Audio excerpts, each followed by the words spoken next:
ഒരു സമരം, അതും വിദ്യാർത്ഥി യുവജന സമരം, എത്രമാത്രം തിരിച്ചടിയാണ് BJPക്ക് നൽകിയത്, സംഘപരിവാറിന് നൽകിയത്. മോദി ശക്തനായ ഭരണാധികാരിയാണ്. രണ്ടാമൻ അമിത്ഷാ ഇന്ത്യ കണ്ട ഏറ്റവും പ്രഗത്ഭനായ ആഭ്യന്തര വകുപ്പ് മന്ത്രിയാണ്, രാഷ്ട്രീയ ചാണക്യനാണ് എന്നൊക്കെയാണ് BJP കേന്ദ്രങ്ങളിൽ നിന്ന് വിശേഷിപ്പിക്കാറുള്ളത് രണ്ട് നേതാക്കളെ. ഇതെല്ലാം വെറും പുളുവാണ് എന്ന് ബോധ്യപ്പെടുത്തി കൊടുത്തു യുവജനങ്ങളും വിദ്യാർത്ഥികളും ഇന്ത്യക്ക്. അതാണ് ഈ സമരത്തിൻ്റെ ഏറ്റവും പ്രധാനപ്പെട്ട പ്രത്യേകത. ഇനി ഇതാ മറ്റൊരു അഗ്നിപരീക്ഷയെ അഭിമുഖീകരിക്കുകയാണ് BJP. 3 സംസ്ഥാനങ്ങളിൽ 3 നിയമസഭാ തെരഞ്ഞെടുപ്പ്. 1 ബീഹാറിൽ, 2 മധ്യപ്രദേശിൽ, 3 ഗുജറാത്തിൽ. യുവജന സമരം നടന്നതിന് ശേഷം, യുവജന സമരത്തിൽ BJP പരാജയപ്പെട്ടതിന് ശേഷം നടക്കുന്ന തെരഞ്ഞെടുപ്പാണ്. എന്ത് സംഭവിക്കും, യുവാക്കൾ, ചെറുപ്പക്കാർ ഏതു ഭാഗത്ത് നിൽക്കും എന്നതൊക്കെ മനസ്സിലാക്കാൻ കഴിയുന്ന തെരഞ്ഞെടുപ്പ്. 3 മണ്ഡലങ്ങളും BJPയുടെ കോട്ടയാണ് എന്നുകൂടി ഓർക്കണം. അതിൽ ഏറ്റവും പ്രധാനപ്പെട്ട മണ്ഡലം ബീഹാറിലെ ബങ്കിപ്പൂർ മണ്ഡലം തന്നെയാണ്. BJPയുടെ അഖിലേന്ത്യാ അധ്യക്ഷൻ നിതിൻ നബീൻ, അദ്ദേഹം 4 തവണ ജയിച്ച മണ്ഡലം. 50,000 വോട്ടിൻ്റെ ഭൂരിപക്ഷത്തിനാണ് കഴിഞ്ഞ തവണ ജയിച്ചത്. ആ മണ്ഡലത്തിൽ ബൈ ഇലക്ഷൻ നടക്കുന്നു. നിതിൻ നബീൻ BJPയുടെ അധ്യക്ഷനാകുകയും രാജ്യസഭാംഗമാകുകയും ചെയ്തതിനെ തുടർന്നാണ് അദ്ദേഹം രാജിവെച്ചത്.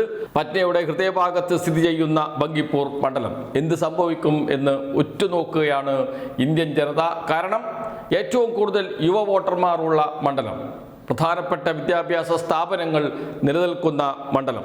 ബങ്കിപ്പൂർ മണ്ഡലത്തിലെ ഏറ്റവും വലിയ സവിശേഷത അതാണ്. Patna university, NIT Patna, VN college, science college തുടങ്ങി നിരവധി പ്രമുഖ വിദ്യാഭ്യാസ സ്ഥാപനങ്ങളും കോച്ചിങ് സെൻറ്ററുകളും പ്രവർത്തിക്കുന്നു. ആകെയുള്ള 3.79 ലക്ഷം വോട്ടർമാർ, അതിൽ ഭൂരിഭാഗവും 1/3 ഭാഗവും, അതായത് ഏകദേശം 1.2 മുതൽ 1.35 ലക്ഷം വരെ വോട്ടർമാർ 18 മുതൽ 29 വയസ്സിനും ഇടയിലുള്ളവരാണ് എന്നോർക്കണം. യുവ വോട്ടർമാർക്ക് വലിയ പ്രാധാന്യമുള്ള മണ്ഡലം. എങ്ങനെ ചിന്തിക്കുന്നു എന്നത് അതിപ്രധാനമാണ്. ആരൊക്കെയാണ് മത്സരിക്കുന്നത്? BJP സ്ഥാനാർത്ഥിയായി മത്സരിക്കുന്നത് നീരജ് കുമാർ സിൻഹയാണ്. BJPക്ക് നല്ല അടിത്തറയുള്ള, BJPക്ക് നല്ല സ്വാധീനമുള്ള നിതിൻ നബീൻ കഴിഞ്ഞ 4 തവണ വൻ ഭൂരിപക്ഷത്തിന് ജയിച്ചു വന്ന മണ്ഡലമാണ്. അവിടെ മത്സരിക്കുന്ന BJP സ്ഥാനാർത്ഥി നീരജ് കുമാർ സിൻഹയാണ്. രേഖാ ഗുപ്തയാണ് RJD സ്ഥാനാർത്ഥി. RJD കോൺഗ്രസ് സംയുക്ത സ്ഥാനാർത്ഥിയാണ് രേഖാ ഗുപ്ത. അതോടൊപ്പം തന്നെ ജൻസ്വരാജ് പാർട്ടിയുടെ JSPയുടെ പ്രശാന്ത് കിഷോറും മത്സരിക്കുന്നു. പ്രശാന്ത് കിഷോറിൻ്റെ പാർട്ടി കഴിഞ്ഞ തവണ നിയമസഭയിലേക്ക് മത്സരിച്ച് സംസ്ഥാനത്താകെ 3% വോട്ട് മാത്രമേ നേടാൻ കഴിഞ്ഞുള്ളൂ. ഒരു സ്വാധീനവും ഉണ്ടാക്കാൻ കഴിഞ്ഞില്ല.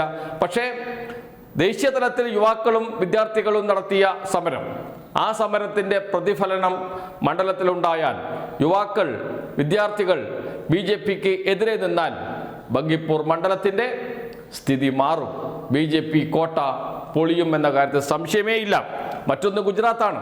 വലിയ പ്രതീക്ഷയൊന്നും ഇല്ല എങ്കിലും ഭൂരിപക്ഷം കുറഞ്ഞാൽ തന്നെ, കഴിഞ്ഞ തവണ ലഭിച്ചതിനേക്കാളും ഭൂരിപക്ഷം കുറഞ്ഞാൽ തന്നെ ഒരു സംശയം വേണ്ട, അത് BJPയെ സംബന്ധിച്ച് വലിയ തിരിച്ചടിയാകും. അതോടൊപ്പം തന്നെ മധ്യപ്രദേശിലെ ഡാട്ടിയ മണ്ഡലവും, ഗുജറാത്ത് മഞ്ഞൾപൂർ മണ്ഡലത്തിലാണ് ബൈ ഇലക്ഷൻ നടക്കുന്നത്. എന്തായാലും 3 സംസ്ഥാനങ്ങളിലെ 3 നിയമസഭാ മണ്ഡലങ്ങളിലെ തെരഞ്ഞെടുപ്പിൻ്റെ ഫലം BJPയെ സംബന്ധിച്ച് അതിനിർണായകമാണ്. ഇപ്പോൾ ഇന്ത്യ കണ്ട ഏറ്റവും വലിയ യുവജന വിദ്യാർത്ഥി മുന്നേറ്റത്തിന് ശേഷം 30-ാം തീയതിയാണ്, ജൂലൈ 30-ാം തീയതിയാണ് തെരഞ്ഞെടുപ്പ്. ഓഗസ്റ്റ് 3-നാണ് ഫലം വരുന്നത്. ദിവസങ്ങളേ ഉള്ളൂ. BJPയോ മറ്റോ തോൽക്കാനിടയായാൽ, 3 എണ്ണത്തിൽ 1-ൽ തോൽക്കാനിടയായാൽ അത് BJPയെ സംബന്ധിച്ച് വലിയ തിരിച്ചടിയാകും. മോദിയുടെ പടിയിറക്കം, BJP സർക്കാരിൻ്റെ പടിയിറക്കം, വലിയ കണക്കുകൂട്ടലുകളിലാണ് BJP ഉള്ളത്. വിവിധ രാഷ്ട്രീയ പാർട്ടികളെ പുലർത്തി 3-2 ഭൂരിപക്ഷം ലോക്സഭയിൽ ഉണ്ടാക്കുക. അതുകൊണ്ട് തന്നെ 2029-ൽ ഒരു ഇലക്ഷൻ, ഒരു രാജ്യം ഒരു ഇലക്ഷൻ നടപ്പാക്കുക. ഇതിൽ സീറ്റ് വിഭജനവും കൂടി ഉൾപ്പെടുത്തുക. ഉത്തരേന്ത്യയിലെ സീറ്റിൽ വൻ മുന്നേറ്റമുണ്ടാക്കുക. ആ സീറ്റിൻ്റെ ഭൂരിപക്ഷത്തിന് ഒരു സ്ഥിരം ഭരണം ഇന്ത്യയിൽ BJPയുടെ സംഘപരിവാറിൻ്റെ RSSൻ്റെ, അതാണ് BJP ലക്ഷ്യമിടുന്നത്. അതിനെല്ലാമുള്ള ഒരു വലിയ തിരിച്ചടിയാണ് ദില്ലിയിലെ യുവജന വിദ്യാർത്ഥി സമരം. അതിൻ്റെ അലയൊലികൾ സ്വാഭാവികമായും മറ്റു മണ്ഡലങ്ങളിലേക്ക് ഉണ്ടാവുകയും നടക്കാൻ പോകുന്ന നിയമസഭാ തെരഞ്ഞെടുപ്പിൽ അത് പ്രതിഫലിക്കുകയും ചെയ്താൽ BJPയെ സംബന്ധിച്ച് അത് വലിയ തിരിച്ചടിയാകും. പ്രതിപക്ഷത്തിന്, കോൺഗ്രസ്സിന് എല്ലാം ഒരു പുതുജീവൻ പകരും ഈ തെരഞ്ഞെടുപ്പിലെ പരാജയം എന്ന കാര്യത്തിൽ സംശയമില്ല.